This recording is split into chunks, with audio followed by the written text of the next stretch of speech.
Case ডায়েরির আগের অংশটা আপনারা দেখেছেন। আজ দ্বিতীয় অংশ, যেখানে গোয়েন্দা বিভাগ কীভাবে কাজ করে, কলকাতা পুলিশ কীভাবে কাজ করে, তার বিস্তারিত অংশ থাকবে। কলকাতা পুলিশের স্পেশাল ব্রাঞ্চ, এই স্পেশাল ব্রাঞ্চ এসবি বলা হয়, কি কাজ করে? এই স্পেশাল ব্রাঞ্চটা অ্যাকচুয়ালি শুরু হয়েছিল প্রি ইন্ডিপেন্ডেন্স এরা থেকে আর কি। যখন দেখা হয়েছিল যে এই অ্যান্টি ব্রিটিশ যে সমস্ত মুভমেন্টগুলো হয় সেগুলোকে যদি কন্টেইন করতে হয় তাহলে শুধুমাত্র আইপিসি সিআরপিসি ল দিয়ে এই মুভমেন্টকে কন্ট্রোল করা যায় না, এর জন্য ইন্টেলিজেন্স দরকার, আপনার ইনপুট দরকার। এই ইন্টেলিজেন্স ইনপুট যখন দরকার হয়েছিল তখনই এই ধরনের একটা অর্গানাইজেশন তৈরি হয় আর কি।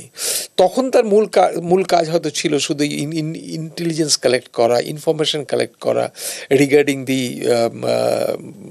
Political movements and all anti British movement সমস্ত। তার পরবর্তীকালে কি হলো? এখন যে কাজগুলো করে আর কি স্পেশাল ব্রাঞ্চ এখন যে কাজগুলো করে তার মধ্যে অনেকগুলো কাজই আছে যে সমস্ত কাজগুলোর সঙ্গে আপনার ইউনিফর্মের রিলেটেড নয় আর কি। যেমন ধর কি চাকরির ভেরিফিকেশন, চাকরির যদি ভেরিফিকেশন করতে হয় তাহলে চাকরি ভেরিফিকেশনের মধ্যে তার তো কিছু ডকুমেন্টস থাকে, সেই ডকুমেন্টসগুলো চেক করার ব্যাপার থাকে। তার অ্যান্টিসিডেন্ট ভেরিফিকেশন একটা আইনগতভাবে কোনো জায়গাতে উদ্ধৃতি থাকলে সেখান থেকে পাওয়া যেতে পারে, আর তো নিজেকে খুঁজে বার করতে হয়। তাহলে এই ভেরিফিকেশনটা স্পেশাল ব্রাঞ্চ থেকে করা হয় সরকারি চাকরির জন্য। আর এসসিও যে ইউনিটটা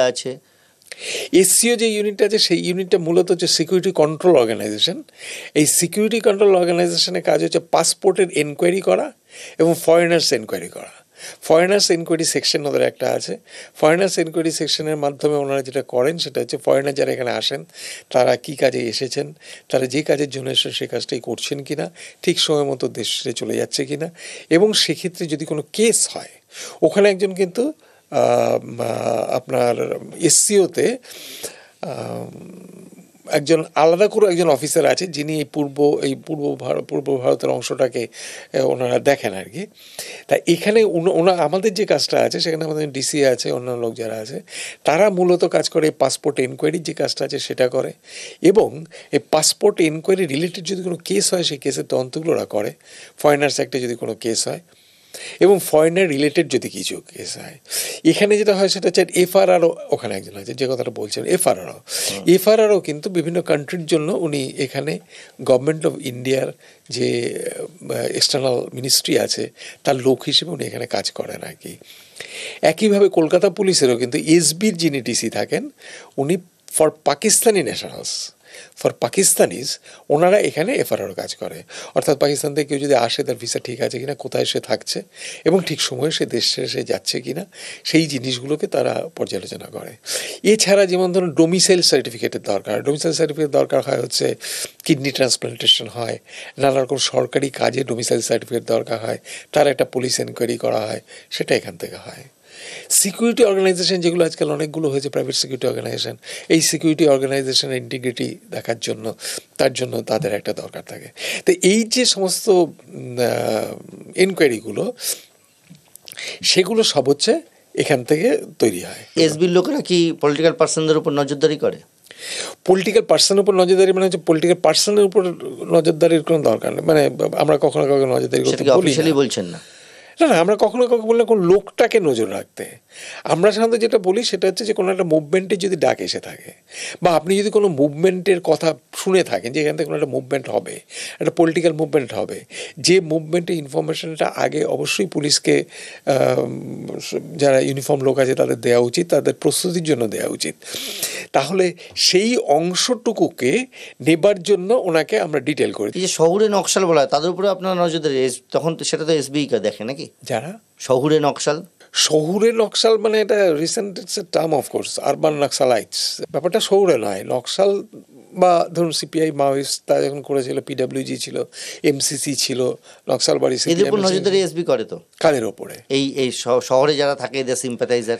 যদি যদি এই ধরনের যে অর্গানাইজেশনগুলো আছে সেই অর্গানাইজেশনগুলো যদি সেটা ব্যান্ড হয়, যদি সেটা কেন্দ্রীয় সরকারের মাধ্যমে সেই অর্গানাইজেশন ব্যান হয়, তাহলে একটা দায়িত্ব নিশ্চয়ই পড়ে যে কারা সেই নির্দেশটাকে অমান্য করছে, সেই কারণে লক্ষ্য রাখতে হয়। 2021-এর আগে কি ভেবেছিলেন সরকার বদল, এখানে সরকার বদল হতে পারে?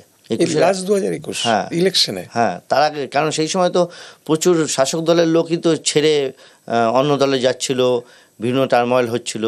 না না, আমার আপনার কাছে কি ইনপুট ছিল? না না, ইনপুট সে অর্থে যেটুকু ছিল সেটা সাধারণভাবে কিন্তু একটা একটা পর্যালোচনা থেকেই বোঝা যায় যে যখন চেঞ্জ হয় তখন it has got some symptom. এবং একটি লোক এখান থেকে ওখানে চলে গেল, একটি লোক খুব চিৎকার করলো, একটা কিছু একটা অভিযান করলো, এতে করে কিন্তু বদল টদল এই সমস্ত ব্যাপারগুলোতে আমার মনে হয় না হয় বলে আর কি। তার জন্য কিন্তু বেসিক কিছু প্রিপারেশন দরকার। মানুষ নিয়ে তো, রাজনীতি মানুষকে নিয়ে, লোককে নিয়ে, তা সেই লোককে যদি ইনফ্লুয়েন্স না করা যায় এবং সে যদি সত্যি ইনফ্লুয়েন্সড হয়, তাহলে কিন্তু তার কিছু বহিঃপ্রকাশ থাকে। গভর্নমেন্টকে রিপোর্ট দিতে হয়, ইন্টেলিজেন্স রিপোর্ট এরকম বদলাবে কিনা বা কোন জায়গায় কি হচ্ছে? না না, এরকম কিছু, কোন জায়গায় কি হচ্ছে আমার এখানে যদি কিছু আমার জুরিসডিকশনের মধ্যে, তাহলে নিশ্চয়ই আমরা সেগুলো বলি আর কি। কিন্তু এমনি বদলাবে কি বদলাবে না এরকম কোনো দিতে হয় না, অন্তত আমার তো দিতে হয়নি। বিভিন্ন নেতা নেত্রীদের নিরাপত্তা দেওয়া হয়, এটা কিভাবে ঠিক হয়? নেতা নেত্রীদের কারা কারা নিরাপত্তা পাবে না পাবে তার একটা ব্লু বুক রয়েছে আর কি, কিরকম? যে কোন ক্যাটেগরির মধ্যে কে পড়ে, by virtue of your post, by virtue of your rank, সেটা এক ধরনের দিতে হয়, মানে তাকে এক ধরনের নিরাপত্তা দিতে হয়। যে আজকে যিনি যে পোস্টে রয়েছেন সেই পোস্টটা যদি অনেকটাই সাধারণ লোকের ঊর্ধ্বে কোনো, মানে সাধারণ যে চাকরি করে তার উপরে যদি কোনো পোস্ট হয়, তাহলে তার নিরাপত্তা দেখাটা আমার একটা কর্তব্য থাকে। হয়তো তার কোনো ব্যক্তিগত কোনো নিরাপত্তাহীনতার কারণ নেই, তো শুধু এগুলো একটা দিক যেখান থেকে আপনার অফিসিয়ালসরা পেয়ে থাকেন ঠিক নিরাপত্তা। আর পলিটিশিয়ানসরা? আচ্ছা, পলিটিশিয়ানসদের মধ্যে তখন ক্যাটেগরাইজেশন হয়। কেউ যদি দেখা যায় যে উনি ধরুন এমপি হয়েছেন, কেউ হয়তো এমএলএ হয়েছেন, কেউ হয়তো মিনিস্টার হয়েছেন, এই যে যারা রয়েছেন, স্টেটের রয়েছেন বা সেন্ট্রালের রয়েছেন, যেখানেই থাক না কেন, তখন তাদের একটা ক্যাটেগরাইজেশন করা আছে, কে কোন ক্যাটেগরিতে পড়বে আর কি। এটা তখন সেই ক্যাটেগরিতে কি পাবে, that is also well written আর কি, সেটাই তাকে দেওয়া হয়ে থাকে। এর বাইরে কোনো কিছু করা হয় না? না, এর বাইরে যদি কিছু হয় তাহলে সেটা হচ্ছে যে এর বাইরে নিরাপত্তার ব্যাপারটা এরকমই আছে যে আমার যদি কাউকে মনে হয় যে এই লোকটাকে নিরাপত্তা দেওয়াটা জরুরি, এই লোকটাকে নিরাপত্তা দেওয়া জরুরি শুধুমাত্র এই লোকটির জন্য নয়, এখানকার পরিস্থিতি পরিবেশ যা আছে তাতে করে এই লোকটার কিন্তু যে কোনো সময় একটা হানি ঘটতে পারে, এবং ঘটলে পরে সেটা কিন্তু একটা law and order situation create করবে। তাই এই জিনিসটা যদি আমার মনে হয়, তাহলে সেক্ষেত্রে আমি হয়তো তাকে বলতে পারি যে একে এই ধরনের দুটো জিনিস খুব গুরুত্বপূর্ণ হয়, অনেকে এটা নিয়ে প্রশ্ন করেন। যেমন এক হচ্ছে মোবাইলে প্রাইভেট নাম্বার পাওয়া, আর হচ্ছে আর্মস লাইসেন্স। এই দুটোর ক্ষেত্রে কী নিয়ম? এই যে মোবাইলে প্রাইভেট নাম্বার, মানে আপনি আমাকে ফোন করছেন, আমাকে নাম্বার উঠছে না, এটা একটা সময় এটা একটা আছে, এটা বলতে গভর্নমেন্টের পারমিশন লাগে, আমি যতটুকু জানি আননোন নাম্বার বলে ওঠে, তাই না? হ্যাঁ হ্যাঁ, এই জিনিসটার জন্য যে ব্যাপারটা আছে সেটা হচ্ছে কোনো লোকের, মানে কোনো অফিসিয়ালস বা কারোর পজিশন থেকে দেখে সরকার নির্ধারণ করে আর কি, সেভাবে হয়। এটা আমাদের কোনো, মানে ইটস বিয়ন্ড মাই জুরিসডিকশন। আর আর্মস লাইসেন্স এটা কি বলুন তো? আর্মস লাইসেন্সের ব্যাপারটা আমি খানিকটা জানি, আর্মস ব্যাপারটা খানিকটা জানি, মানে আরএফ থেকে তো হতো তো, এখনো সম্ভবত আরএফ থেকেই হয়। আর ওখানে হচ্ছে কি যে আপনাকে ওই আর্মস লাইসেন্সের জন্য যে ফর্ম আছে সেই ফর্মটা ফিল আপ করতে হয়। সেই ফর্মের মধ্যে আপনাকে লিখতে হয় যে আপনি আর্মসটা কেন চাইছেন। এই আর্মসটা কেন চাইছেন যদি লেখার ব্যাপার থাকে, অনেক কারণে আর্মস চাই। আজকাল যেমন অনেক আর্মস চাই হচ্ছে আমি প্রাইভেট সিকিউরিটি গার্ডে চাকরি করবো, তাতে যদি আমার একটা আর্মস থাকে তাহলে আমার স্ট্যান্ডার্ডটা একটু ওপরেও একটু বেশি মায়না পাবো। This is also one reason. তা এইভাবে করে আর কিছু লোকজন থাকে তাদের হয়তো সাধারণত বেঙ্গল পুলিশ দেখে যাবে ইন্টিরিয়ারে কোথাও থাকে, এবং তার বাড়িতে বেশ কয়েকবার আগে ডাকাতি হয়েছে ইত্যাদি হয়েছে, তখন সে সেটা চেয়েছে। বা তার এলাকার পাশাপাশি কারোর কোনো বন্দুক সেভাবে নেই, একটা বন্দুক থাকলে সেখানে এইরকম যে সমস্ত কারণগুলো। স্মল আর্মস আর ফায়ার, মানে আপনি বলতে চাইছি রাইফেল, এই দুটো দেওয়ার কি কোনো ক্যাটাগরি আছে? হ্যাঁ, ক্যাটাগরি হচ্ছে আপনি যে কারণে সেটা চাইছেন তার উপর ডিপেন্ড করে সেই আর্মস। তার উপর ডিপেন্ড করে আপনি দেবেন যে আমি এই কারণে এটা চাইছি। পয়সা থাকলে লোকে শখে আর্মস রাখতে পারে তো। এটা আগে ছিল, কিন্তু এখানে ওদের যে রিজনগুলো আছে যে সেখানে কোনো যে আমি ওটাকে শখের জন্য একটা আর্মস রাখবো এরকম কোনো কিন্তু ভুলে গেছেন নাকি আপনি? ভুলে গেছেন? ভুলে যাওয়া তো স্বাভাবিক। আরএফ তো ছিলাম আরো আগে, আরো তো ছিল 50 বছর। সহজভাবে কি সুন্দরভাবে বলেন না। কলকাতা শহরে এরকম ফায়ার আর্মস কত লাইসেন্স ফায়ার আর্মস আছে আপনার আইডিয়া ছিল আপনার সময়? না না, এগুলো মনে নেই। আচ্ছা, আরএফ এর ব্যাপার তো এগুলো মনে না, নেই। ঠিক। ওরা ইউজুয়ালি করে, ওটা সাধারণত করে যে ওই যখন আপনার ইলেকশন হয় সেই সময় তো আর্মসের একটা করতে, তখন ওরা ওদের এটা কোনো নয়, মানে it's very difficult to tell, it's not like that, it is already recorded one that how many arms have been given to the persons, how many licenses have been issued. Kolkata পুলিশের এই যে এসবি ইন্টেলিজেন্সের কাজ করে, তো এই ইন্টেলিজেন্সটা কি কোনো আদৌ কোনো কাজে আসে নাকি এমনি? আমি তো দেখেছি বিভিন্ন সাংবাদিক সম্মেলনে এসবির লোক গিয়ে বাইরে দাঁড়িয়ে থাকেন, তারপরে সাংবাদিকদের কাছ থেকে ইনফরমেশন নেন, তারপর সেটা অফিসে জমা দেন। প্রথম কথা যেটা হচ্ছে যে এদের যে অবজেক্ট আছে, উদ্দেশ্য যেটা আছে, সেই উদ্দেশ্যটা কিন্তু এই কাজের জন্য প্রয়োজনীয় বলেই এই উদ্দেশ্যটা আমরা মনে করি সঠিক, এবং সেই জন্যই এই ব্যাপারটা চলছে। আধুনিক কিছু করার প্রয়োজন নেই এখন আর।